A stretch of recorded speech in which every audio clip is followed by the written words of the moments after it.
ছাত্র সংসদগুলোতে যেভাবে ছাত্র দলকে লাল কার্ড দেখানো হয়েছে, সারা বাংলাদেশকে ছাত্র দলকে আবারও লাল কার্ড দেখানো হবে।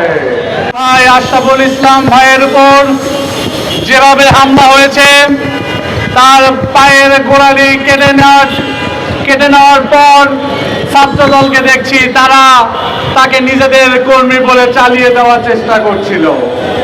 আমরা দেখতে পেলাম গতকাল রাতে ঢাকা বিশ্ববিদ্যালয়ে ছাত্রদল একটি মিছিল বের করেছিল।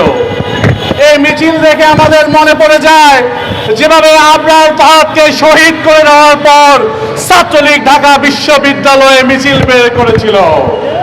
আমরা দেখছি একই স্টাইলে ছাত্রদল ঢাকা বিশ্ববিদ্যালয়ে মিছিল করছে, তাদের উপরে নাকি হামলা হয়েছে। কিন্তু আমরা দেখতে পেলাম আমার ভাই আশরাফুল ইসলামকে যে হামলা করা হয়েছিল, যারা হামলা করেছে তাদের পরিচয় অতি সুস্পষ্টভাবে চলে এসেছে। সোশ্যাল মিডিয়ায় সবার পরিচয় পাওয়া যাচ্ছে, কিন্তু আমার মূলধারার মিডিয়াতে আমরা দেখতে পেলাম সেই অস্ত্রের ঝঞ্ঝনানি সহ তাদের ছবি দেওয়ার পর তাদের পরিচয় দেওয়া হচ্ছে না।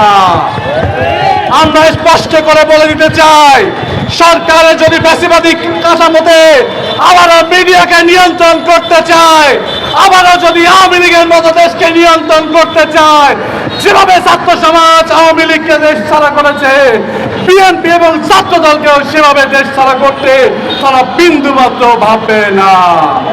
শিক্ষার্থীরা এখন অনেক সচেতন। ছাত্র সংসদগুলোতে যেভাবে ছাত্র দলকে লাল কার্ড দেখানো হয়েছে, সারা বাংলাদেশকে ছাত্র দলকে আবারও লাল কার্ড দেখানো হবে।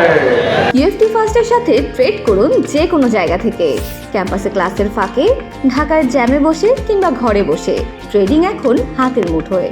তাই ট্রেড করুন যখন খুশি, যেখানে খুশি।